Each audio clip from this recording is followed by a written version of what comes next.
You want me to slate it? All right, Brent Gill kicking ass. Take one. That's a good slate. Did you hear that? I like this place more than New York. I feel like it's a clean, nice, less crowded New York. A lot of sandwiches. I'm a big sandwich fan. And the people of Philly are so fun and so rowdy. I just want to laugh. And God, it's so nice to not be in LA. We're like, I don't know if you're allowed to say that. And here they're like, yeah, we get it. It's just perfect here. Give it up for Mr. Brent Gill, everybody. Go!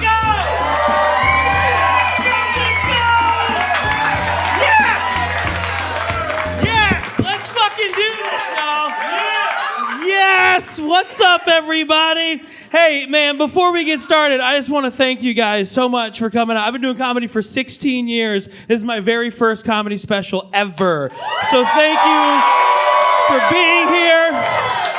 I'm so pumped. I risked my life to be here tonight, y'all. I flew here on Spirit Airlines, you guys. Yes! Holy shit, how? My God, Spirit is trash, is it? Dude, Spirit is like the Medicaid of the sky, you know what I mean? Like, it's weird buying an airline, like buying a ticket, and even they are like, are you sure? Like, you gotta like verify, like, yeah, I wanna buy it. Like, we charge for seatbelts. You're like, yeah, I wanna do this. They're like, all right, whatever. Dude, Spirit is so shitty. I'm surprised they don't take food stamps for snacks on that airline. Like, one day, I just want to board a Spirit flight and just see a sticker on the outside. It's like, we accept EBT. You're like, holy shit. Hell yeah, dude. Half of y'all laughed at that. The other half are like, what? What is EBT? And that's cool, because y'all are paying for it. So that's, I'm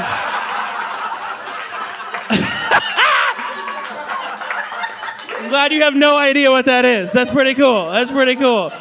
Dude, this flight was so shitty. We landed, and it's like the pilot forgot what to do. Because he didn't hit any brakes. He didn't hit any flaps, no reverse thrusters. Just, we landed, and it's 120 people just flying down the runway for way too long, right? And when you're going for too long, people around you start to visibly freak out. You know what I mean? Because if you're flying Spirit Airlines, chances are you don't fly a lot. You know what I mean? So you're like, I see these people's heads just popping out of the rows like chickens when a wolf is near the coop, and they're like, what the?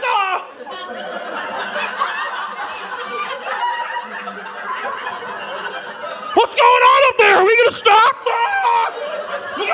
And I'm like, yo, man, we're gonna be fine, dude. Because I am high as shit on this flight. I am so high, dude. I have a medical marijuana card. This is true. I have a medical marijuana card for the nausea that I get from the Adderall that I'm prescribed. Hell yeah. And I don't even take the Adderall. I just get it, I sell it to my friend Jim, and I'm like, hell yeah, dude. Let me go buy some edibles with this money, dude. Where I live, medical marijuana patients can buy a higher quantity than everyone else, okay? I'm originally from Denver. That's where my card is. Normal people can buy 100 milligrams of edibles at a time. 100 mils, that's it.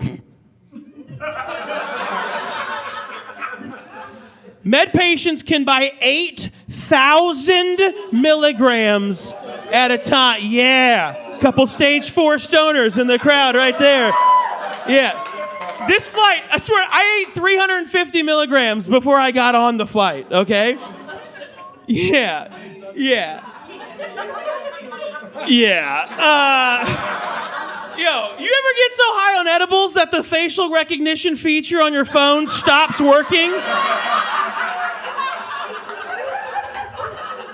That's too high. That is too high. When a computer designed to grid your face looks back at you and is like, nah, dude, that's not you, man. You look like an Asian child right now. What are you? We're gonna need you to open those eyes, Playboy. Pop those open. And of course, I try to open my eyes, and all I do is open my mouth more. I'm like,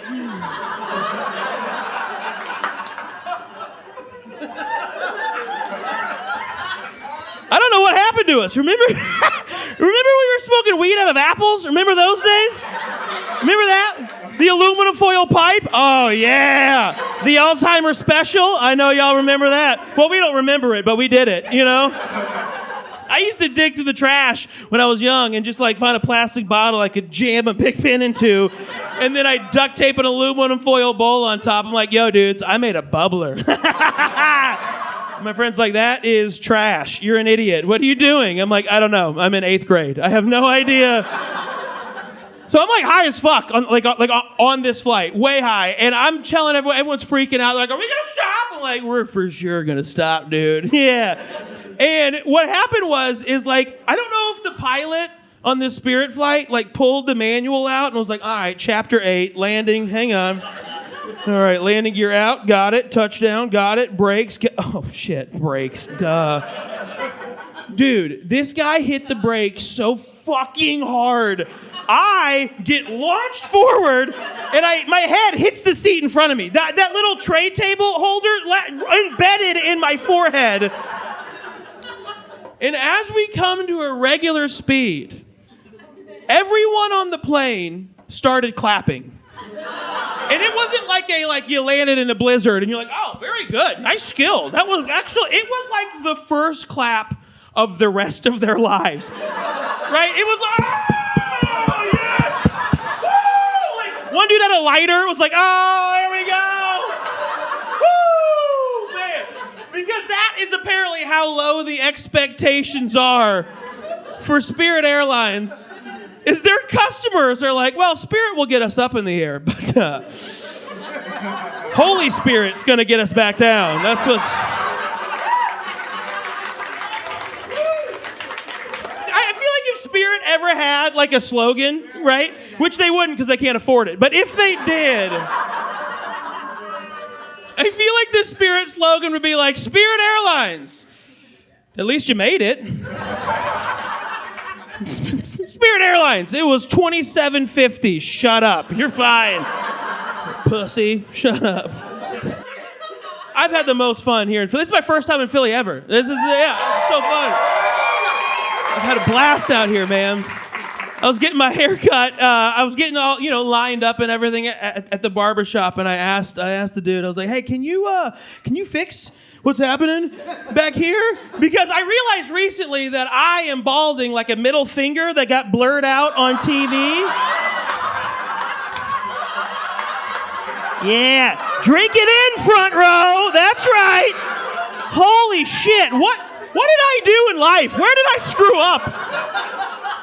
God's over. Hey, Jesus, come here. Come check this out. Watch this. So I told my barber that, and the dude looks at it and goes, middle finger. I don't know. Looks like a dick and balls to me.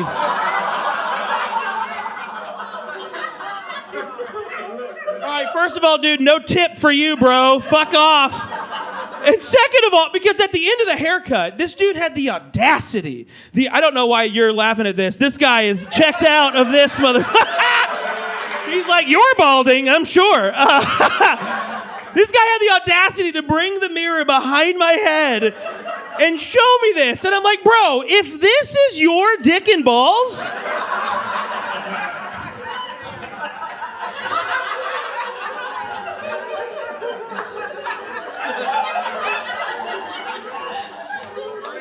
you should probably go see a doctor. You know what I mean? This is not a healthy ball to dick ratio, okay? Like, you have horse nuts and like a little leprechaun penis right in the middle. Dick and balls. Dick and balls. If anything, this looks like the coverage map for Cricket Wireless. Like, that's what that... splotchy at best.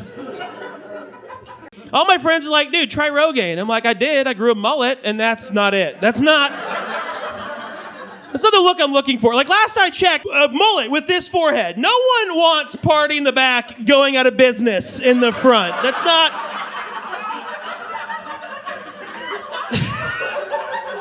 That's not a good Tinder picture. Oh, left for sure. Yeesh. So then people say, shave it off. Like my man, shave it off. Both of you guys, shave it off. See, here's the thing, though. Y'all got good heads for going bald, okay? I have a very short neck, okay? Not a good head for going bald. And I know this because I shaved my head in high school for football camp. Completely bald, right? And I step out of the bathroom, my dad was like, ah! I was like, did I cut myself? He goes, no, it's just, you got a short neck and a fat head.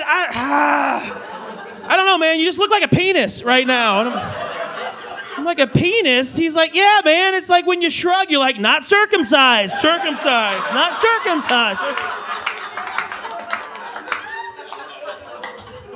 And I don't want to shave my hair off. I don't think it's falling out. I think it's migrating to my upper back and ears. That's where this shit's going.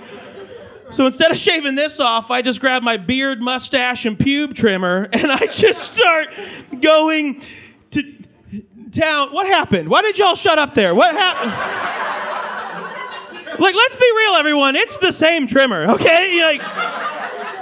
Like for most of the dudes in here, it's the same trimmer, all right?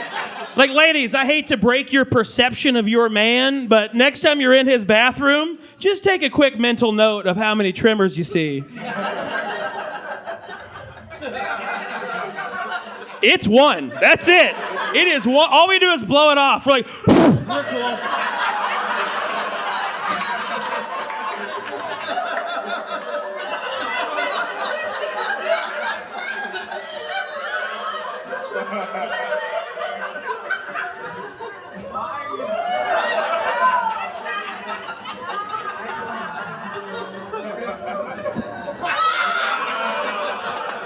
The one. That's how you know you're in love, right there.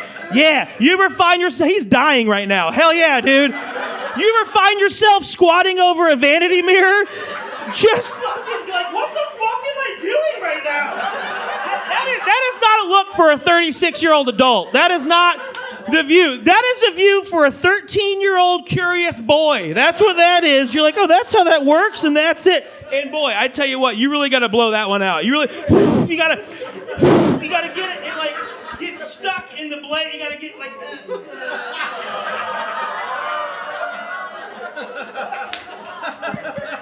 And you go back to work. You're just like, if you can't reach the middle of your back, I just take the razor and I hang it off the cord. It's just like kind of one of these.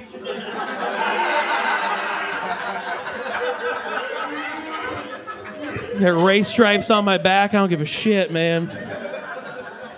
It's so good to be out in public. This is so fun. I love this. I've been so bored. I sold my PlayStation this year. I know. And it's not because I needed the money. I just can't play with 12-year-olds online anymore. I mean, hang on. Let me rephrase that. That's not right. Sorry. Well, that came out weird. I'm going to like... Everybody's phone, Amber Alert. Like, oh, no, it's a video game joke. It's fine. I can't play online with these kids anymore. They're too good. It's so frustrating. Here's the thing. I'm a 36-year-old adult, okay? I'm an adult man. I bought this PlayStation with my money. My money. Not my mom's money, my money, okay? Where is my online gameplay league for 30-plus-year-old dudes? Like, that's what I want. Where's the Adult Swim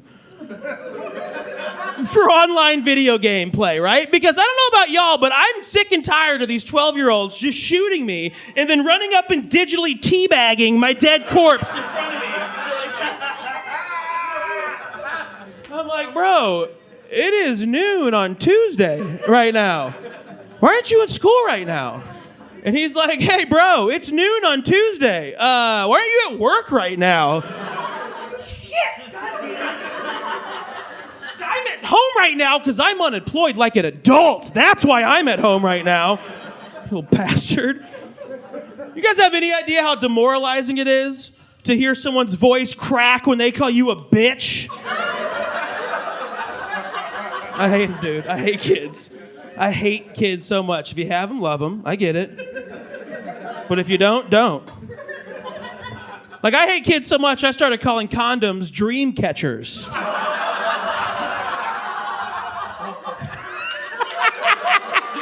Hell yeah, keeping those nightmares away. There we go. Hell yeah. Hell yeah. I hope someone goes home tonight and is like, Dream catchers. I've had a weird year. I bought a bidet this year, you guys.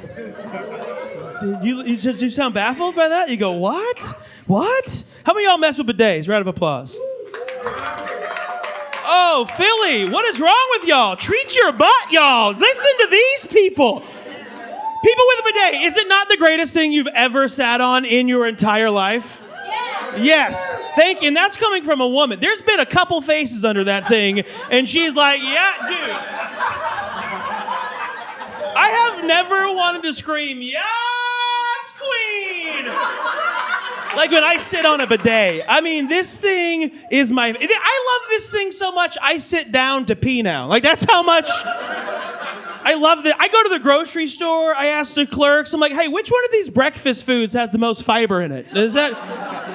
I invite my friends over, I pump them full of coffee. I'm like, you need to take a shit yet? Because I want to talk about that thing. It is great. You can't just bring it up in regular conversation. You can't be like, oh, you got a promotion. I bought a bidet, dude. Go sit on it. Treat your butt. I love this thing, dude.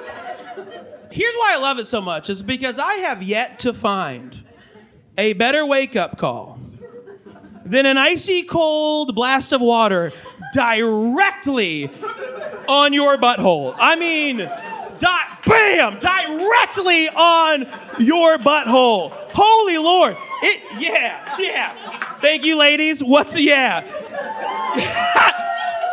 Dude, it couldn't be more on the money. Like, if it was any more on the money, it'd be inside of your money. Like, that's how accurate this aim is, right? And you turn that shit up too high, just like you fuck up and you go to like 5 out of 5, right? Whoo, you might change your sexual preference. You'd be like,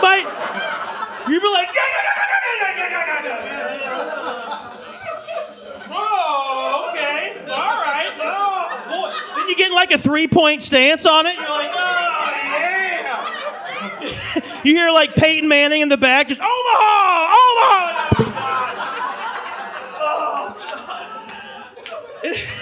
That threw me off. When it was so on point like that, that threw me off. I would have assumed that every human has a differently spaced butthole. We were to like take everybody in this audience, go upstairs on the block, and line everybody up ass to ass. And then we have like a best in show judge just come by and be like, very good. Very good. It's a little high. Okay. It's a little weird. Like, I would have assumed they're all over the map. And like, I either have the most averagely spaced butthole, or BioBidet 3 spent way too much money on research and development. You know what I mean? I'm like, where did y'all get your intel from? The Chuck Berry bathroom tapes? Is that where? Wow, of all the people in here, I did not expect her to get that joke. Hell yeah. Oh yeah, well we should wash our hands after this if you're from St. Louis. Gross. All right, let me explain that joke, because clearly none of you get that. Chuck Berry, the musician, right? Roll Over Beethoven, Schoolhouse Rock, My Ding-a-Ling, all those. So Chuck Berry installed toilet cameras in all of the women's bathrooms of all of his restaurants. And none of you people knew about it. None of you. What a PR team, dude. Holy shit. What a PR team. Yo, if Michael Jackson had the PR team of Chuck Berry, none of us would know what the bottom of his dick looks like. You know what I mean? No? Okay. If R. Kelly had the PR team of Chuck Berry, we'd at least have another remix. You know what I mean? Like, that's... I love this thing, man. It's my favorite thing. It's my favorite new toy. I love this. My bidet, it's got 3 features on it, okay? That's why it's called the BioBidet 3. Now, the first feature, hell yeah. If you're interested, you can buy it at Costco. $39.99, y'all. Go get that shit, right? Shameless plug. Costco, sponsor me, okay? Here we go. All right, back to me. Here we go. So it's a BioBidet 3. It's got 3 features on it. The first feature is called a self-clean feature.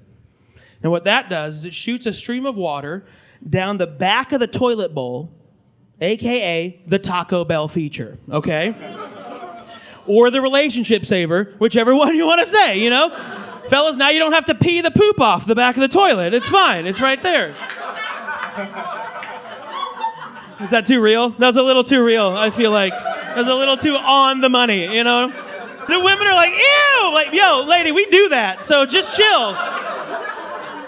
You ever walk into a frat house? It's all that. That's how we clean a toilet. You just push harder. The second feature, of course, is the rear clean feature. Pretty obvious, cleans your rear. The third feature, though, is called the feminine clean feature. Feminine clean feature, yeah. Now, that's pretty obvious what that is. It cleans your feminine parts. I get that. But I am not going to have a brand new toy and not try out all the features. Come on now. What, just a mystery feature I'm not going to experiment with? Let's do this, right?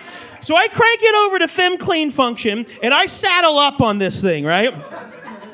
And I turn it up to a 4 out of 5 water pressure, because I felt experienced, but 4 out of 5, little too much. You got to work yourself up. You got to hit a 2 first and be like, and then a 3, like you got to treat it like you're starting an old car, right? You're like, no.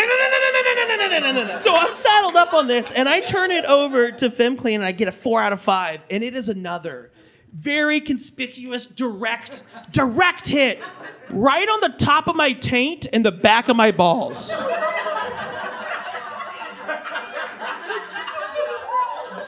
Yeah, for all intents and purposes, is a clit blaster. Like, that's what this thing is. That's how you know a woman developed the bidet, right there. Dudes can't find a clit to save their lives. These chicks are like, yo, I think we could get a power washer on this thing. Just... Man alive. Ladies, I've heard what y'all can do with detachable shower heads.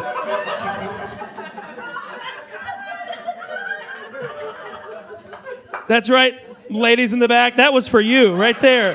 Yeah. What, dude, once you figure out a bidet joke, it's just bidet, man, you're never going to leave the bathroom again. Your dude is going to be like, are you done yet? You're going to be like, no, I am just getting started. Oh, my God. Woo! Stay on there too long, you come back to bed wrinkly. You're like, oh, man.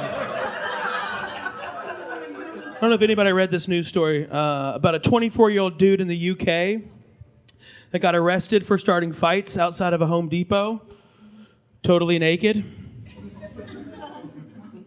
Hell yeah, Philly. Dude, that's not the response I was expecting. You're all like...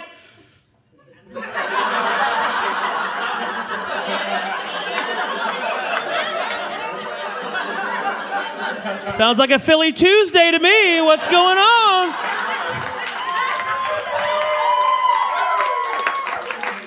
Hey, Brent, you ever walked outside of a Wawa? There it is, buddy. Right there, man.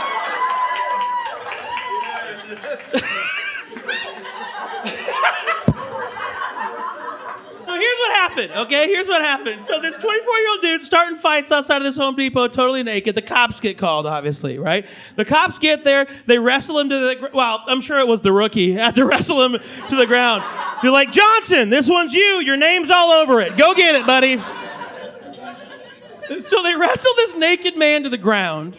They arrest him, and then they take him back to the precinct, and they start processing him.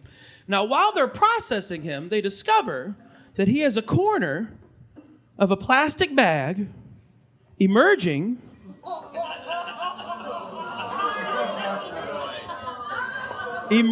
from his foreskin. Yeah, you all thought this was a butt joke, didn't you? Yes, you did. Nah, the old switcheroo. We're gonna move that up front, baby. Woo!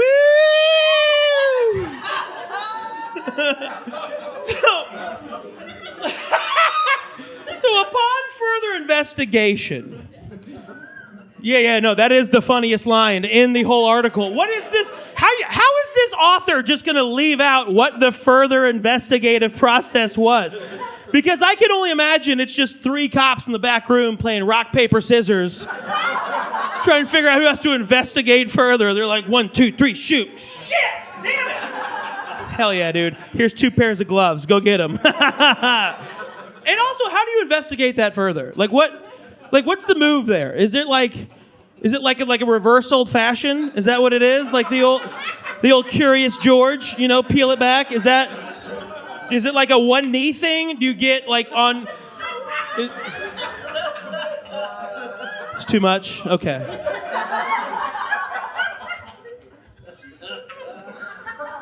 Also, what took the cops so long to figure that mystery out, by the way? I don't feel like there needs to be much investigation. I feel like one cop could have just been like,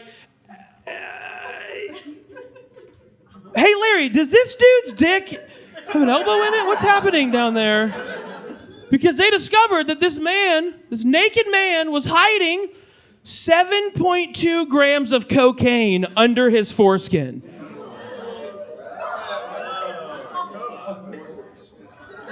How much foreskin do the British actually have?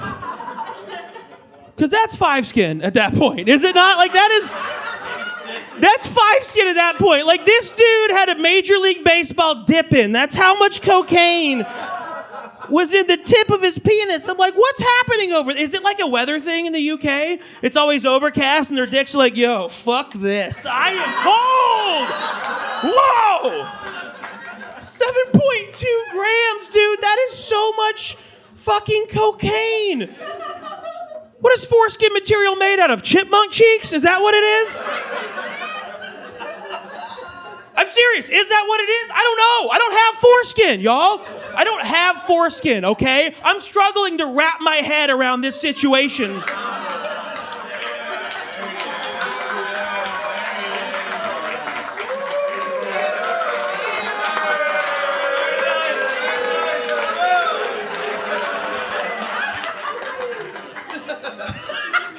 7.2 grams, man, that is fucking dumb. You know how much fun I would have had growing up with my own, with my own little kangaroo pouch up front? Yes!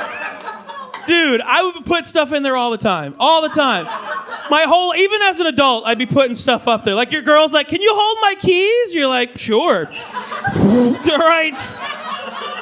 I'm mad at my parents for taking that away from me. My body, my choice. Leave your hands off my dick. You know what I mean? That's too much. I've been drinking a lot of alcohol this year. Yeah. I've gained a bunch of weight. Yeah, I didn't realize you could get so fat off of White Claws and hard seltzers, right? 2 grams of carbs per can. What happened here? How do I... Because here's the problem, is I'm fat, but I'm not like that fat. I'm on the board. I'm like fat curious. You know what I mean? Like, I'm like fat enough to not be able to own a hammock. That's how fat I am. Hammocks are kryptonite to fat people. I don't know. You guys clearly don't know this because I don't feel like Philly is a real hammock town like Colorado is. But like, you ever find me in a hammock? Help me. I am stuck. I'm like a turtle on a shell. Like, oh, this is how I die? Oh my God. Like, I can't even buy a hammock without the clerk being like, oh, this is a great gift. Nice.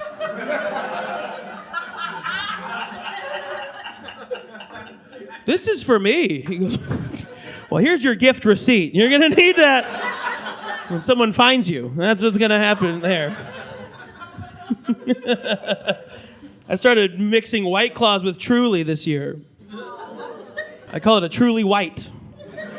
It's a hard seltzer for the hard right. You know what I mean? Come on. I don't know what I mean, but it sounds fun. Anyway. That joke went a little weird. Okay, that's fine. That's all right. I do travel a whole bunch doing comedy, which is pretty cool. I normally fly Southwest. Like, that's my jam. I'm a big Southwestman. I don't know if anyone here else has a 5-figure yearly income like me. Anybody have a... That's a math joke. You can let that out. Don't hold that back. She did the math. She's like, oh, no, that's not a lot of money. No, that's not... 5 figures? Yeah, 5 figures. You don't even know. Big scale. 10 grand, 99, who knows? couple months ago, I was flying from Nashville, Tennessee to Los Angeles, California, okay?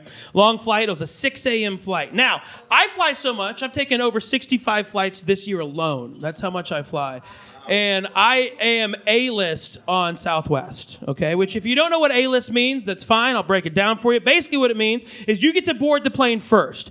So Southwest, you get a boarding position, and then you just get on the plane, you pick whatever seat you want. It's a free-for-all up there. People are like, that's just insane! No, don't sit here! It's wild up there.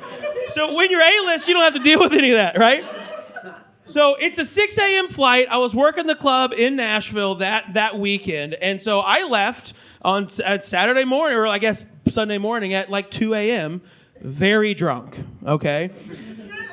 Now, the flight's at 6 a.m. You do the math. I am still shithoused when I get on this plane, okay? But because it's so early, I'm the first person on the plane. So I get very front row, window seat. Ooh, good start. Yeah, good start right there. That's the guy that traveled. Yeah, good start, right? Now, a couple people later, another fat guy comes onto the plane. And he sits in my row at the aisle seat. Oh, yes! Yes! Dude, two fat guys in the front row. That's as close to first class as you get on Southwest Airlines. Because anyone walking on that flight's gonna be like, I feel like there's something else in the back. Like you could be the last person on the plane. You could be C60 and you could walk on there and be like, is there any way I could take a later flight? Is that possible? I can't fit in there. And I'm like, oh, this is going to be great, right? I got my headphones in. I put my dumb little neck pillow on. Looks like he got in a car accident. I'm just like, yeah. And so I'm pumped. I've like fist bump. Well, our fists wouldn't, we elbow. We were all fat. It's pretty cool. And so we are both excited. Now, B boarding group starts loading up the airplane, okay? And I'm talking B1 through 30. And this fat guy rolls onto the plane, figuratively, and swear to God, dude. I swear to God, he goes, oh, cool. Is that seat taken? Cool. This guy said, cool? Is that seat cool? Cool. What do you mean cool? Is this seat? And I am still drunk. I don't have words in my face to be like, yeah, it's taken. All I can do is point to the fat guy in the aisle seat, and then I grab my right boob. And then I just go, I mean...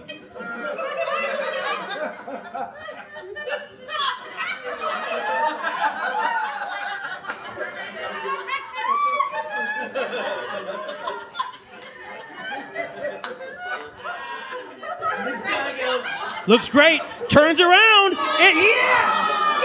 And not only does he turn around, he sits down like this, like he's like nudging us out of the way with his ass cheeks as he wedges himself into the seat. Oh, now I'm furious. I am furious because this dude broke the rule. He broke the number one rule amongst fat people, okay? And I know we're in downtown Philly. I get it. A lot of y'all walk everywhere. You're hot. You walk, you bike, you hike, you probably name your kids wind chime and shit like that. Like, I get it. But next time you're with your fat friends, go ask them. Next time you're in Alabama, go ask your friends. Next time you're in Pittsburgh, go ask your friends.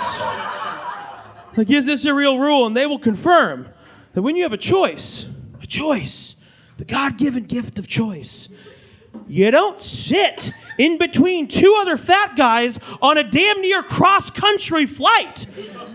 Just waddle back a few more rows. Just a few. I'm not saying emergency exit. Don't get sweaty. Just go back a few more rows. And go sit in between two other thinners and inconvenience them. Yeah, I said thinners. That's right. If you don't like that, you're a biggest.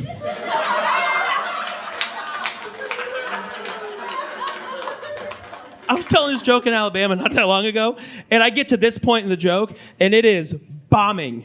It is bombing so hard. And I'm like, why is this bombing so hard here? This is a good joke. And then it dawns on me, it's like, oh yeah, I'm not fat in Alabama. You know what I mean? Like, yeah, I'm like an 8 in Alabama. You know what I mean? Like maybe a 9. I don't drive a truck. My truck doesn't have rubber nuts on the back, you know? I got all my teeth. It's pretty cool. So I'm mad. I'm like, I'm steaming at this point. And like, but I'm not going to get up though. Like there was still time. I could have gotten up, but I'm not going to let this B boarding group piece of trash have a 2-seat front row on my aircraft? Absolutely not. No, so all I do is I push my shoulders back and then I release my midsection like that. Yeah.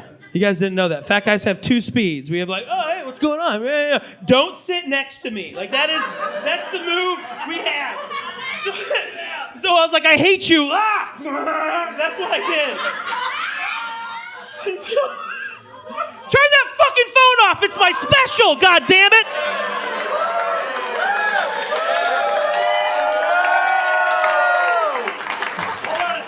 No, it better be. It better be cool drugs, is what that better be. I want all of them. I'm going to weigh it. I know how much a dick can hold, so be careful. It is exactly 7.2. That is it. 7.3, it's going to fall out. You got to just... So I release my midsection, I put my earbuds in, and I go to sleep, okay? Now, about 2 hours later, because remember, we're going from Nashville to LAX. About 2 hours later, I get woken up because I realize that my right arm is getting wet. This guy is sweating through his shirt onto my bare skin. Yep, is right. Oh, God. Oh, God. And so I say to him quickly and coldly, because remember, he made this choice. There's no more honor amongst fats at this point, okay? He made this choice. And so I say to him quickly, I go, hey, dude, do you have like another shirt or a jacket you could put on? Because I'm getting a little moist over here.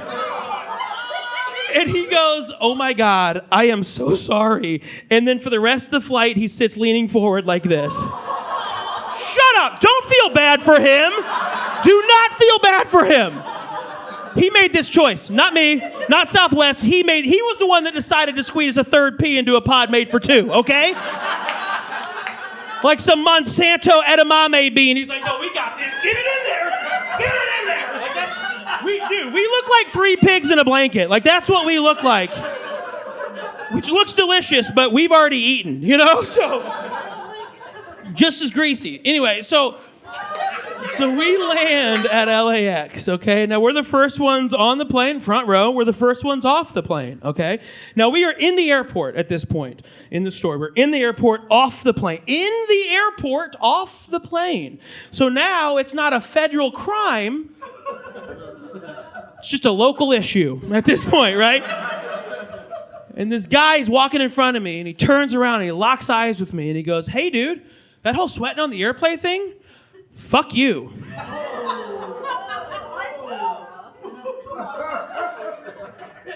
Fuck me? Fuck you. What do you mean, fuck me? You broke the rule. And he's like, well, I don't know what rule you're talking about, but that was real rude, and I'm embarrassed. And I was like, you don't know what rule I'm talking about? You don't sit between 2 fat guys on a cross-country flight. And he's like, well, I am so sorry. I didn't think you were that fat. And I was like, well, thank you. I'm glad you noticed. I have been on a diet. I didn't know that we knew each other. Do we know each other? Wait, are you Jedi mind tricking me? Wait, no. Stop it, you thick baby Yoda, you. Stop that. And then we start bitching at each other, right? For like 30, 45 seconds. Well, I mean, it was probably like 5 or 10 seconds because we were running out of breath. But we're bitching at each other back and forth. And as we're bitching at each other, out of nowhere, fat guy number 2, the guy sitting in the aisle seat, remember him? He's walking by us. He hears us bitching. He stops, takes 2 steps backwards. Actually, dude, fuck you. You broke the rule. And then just walks off.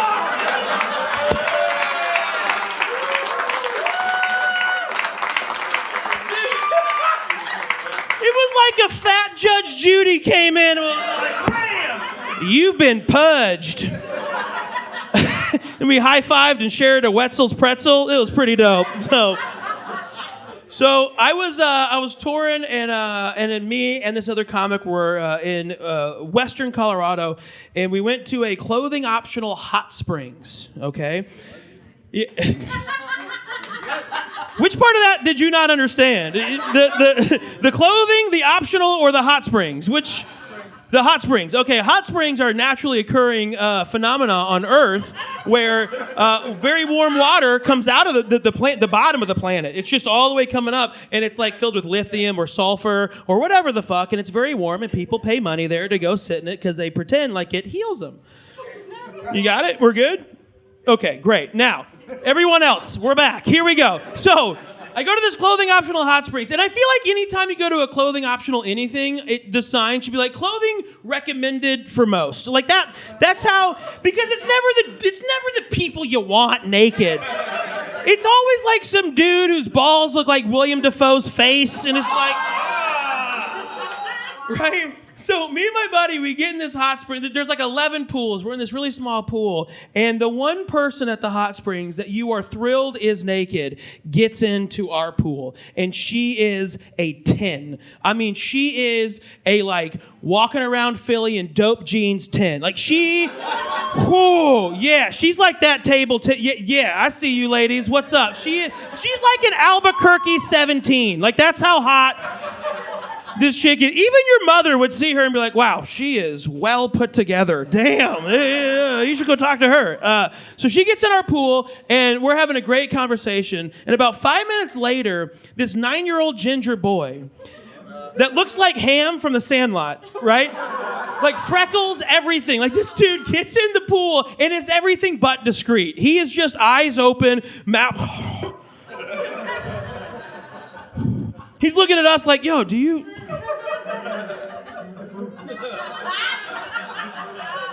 What are you two, gay? Look at these tits. These things are great. And I'm like, first of all, where are your parents, dude? What are you like, the feral child of the hot springs? Just running around reminding people what could happen? It's recessive.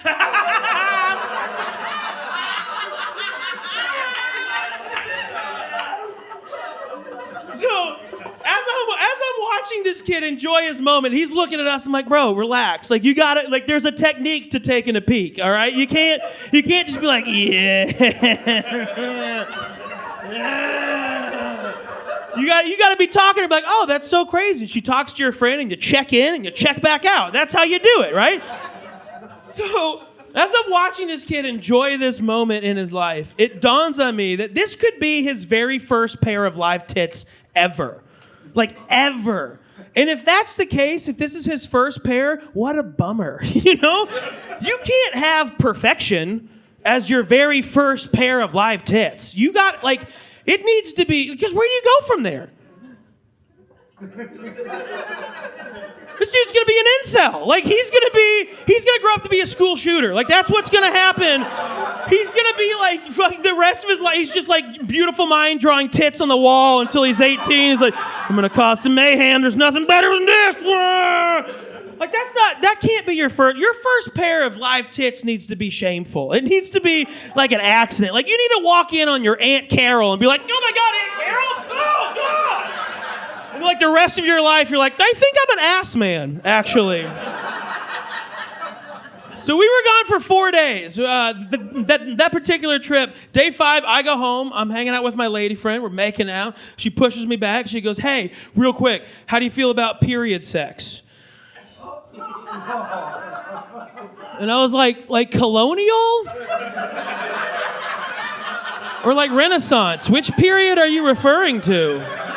I mean, I'm down to role play. I would just love to know what costume to bring. I don't want to show up looking like John Belushi in a toga and you're like, we're dry, go home, all right? So we resorted to an old-fashioned, okay? And I love hand jobs. They are my favorite. He does too? Is he an HJ fan? Oh, they're the best. Think about it, everyone. There's no form of sexual contact that brings you back to the nostalgic days of 7th grade Like a good old-fashioned hand job, you know what I mean? Remember back then when it wasn't even a hand job? It's like they were fresh ground peppering your dick.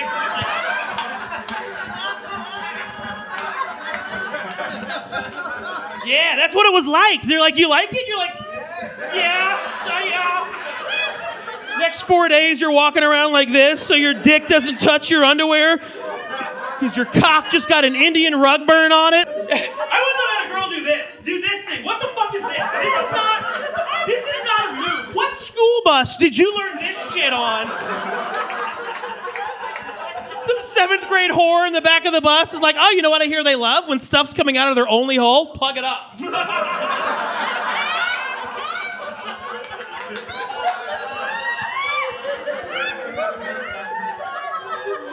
She's giving me this little fat. I don't know why I'm doing this like I'm starting a pinball game, but she's giving me so fat. And I do, like, I tell this joke because I want to bring back old fashions. I want to bring them back into popularity. Yes, man. I'm bringing hand jobs back like hipster parents are bringing back measles. You know what I mean?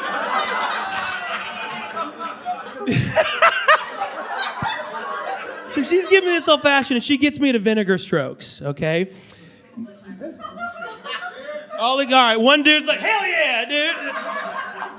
Vinegar strokes is that moment right before you're about to come, when there's nothing in this world that can stop you from coming, and your face looks like you just smelled a bowl of vinegar, okay?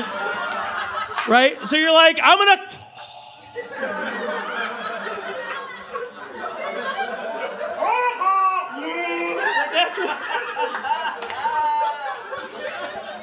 So she gets me to vinegar strokes, and I tell her, I'm like, I'm gonna come. She stops immediately, and she goes, do you want me to blow you and finish you off? And I go, absolutely not. Yep, and she was confused like all of you. And she's like, why not? She was mad. Why not? You don't like my blowjobs? I was like, no, I love your blowjob. It's just been 4 days. Like, I'm a 2-time a day kind of guy, minimum. And we're on day 5, so I've got 9 built up in the chamber, like the Spootang clan over here. And I'm like, babe, this is not meant for a mouth. This is meant for art. That's what this is meant for. Like, I'm ready to Jackson Pollock my chest right now. Like, that's... Like I'm fully expecting to have one of those cum shots that's so big you accidentally get a little bit on your face. You know what I mean? Yeah, fellas, you don't have to out yourself. That's fine. But it's happened to every one of us, and it's fucking hilarious, okay? You're like, oh, God, whoa. Holy shit, gross, but fuck yeah, dude. Nice work. So she gives me the vinegar strokes, and I'm at that moment, and I'm like building up at this point. Like, ladies, I don't know if y'all know this, but men, we have control over the velocity of our first push. The very first push. After that, no one knows. It's like cum clues. It could go 2 inches, 2 feet. I don't know. But that first one, you ever see your dude ramping up to it? He's like pushing his ass backwards like this, right? Like he's like pulling a slingshot back with his butthole. Just like, oh, yeah. Watch this. All right, bad analogy. Here's another analogy. You know what happens to the ocean shoreline right before a tsunami? The whole shoreline is just like, it's just pulling back. And all the animals start running for cover because they know some shit's about to go down. And I am locked and loaded. And I'm like, oh God. And I farted immediately. And it wasn't a little fart. It wasn't a little like, whoops. It was a fuck. Like, this fart was so big and long, I was hungry after this fart got out of me. It moved so much air around. We gotta go to a diner after this. I'm hungry. Like, and I don't know if you've ever had the pleasure of farting mid-orgasm, but it goes one of 2 ways. You either get really close really fast or you break up. And I am single. So, for real, from the bottom of my heart, thank you so much, you guys. I fucking love you all. Thank you so much. Thank you. Thank you to my family for making the trip from Florida and Georgia. I appreciate y'all coming out. Philly, this has been great. I appreciate it. My name's Brent Gill. I hope to see you guys next time. Good night.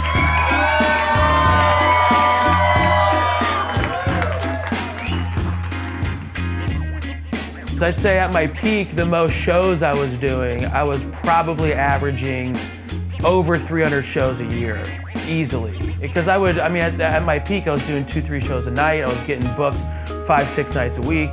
Then you move to LA because you're at the peak of your career, and then everyone's like, okay, you ready to not do anything? Cool, welcome to 2 shows a week. Here you go.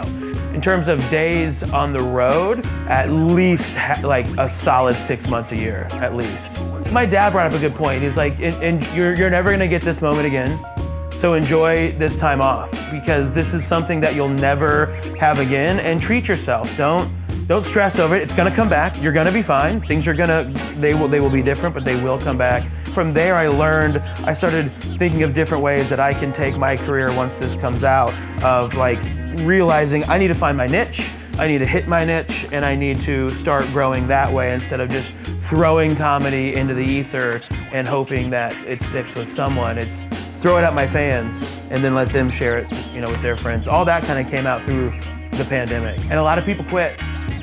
Which I loved. I loved it. I was like, get out. This is not the career for everyone. I always say this is the best, worst life decision you can ever make, is doing stand-up comedy.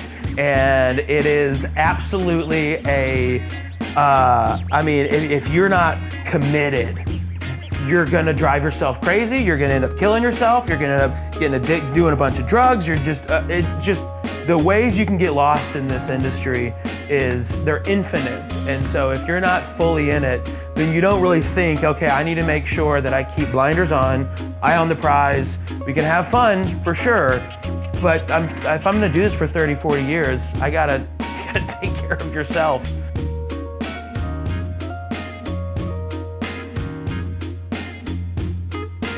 Well, I'll be too high at the end of the show, so I don't think you're gonna want to record me after the show.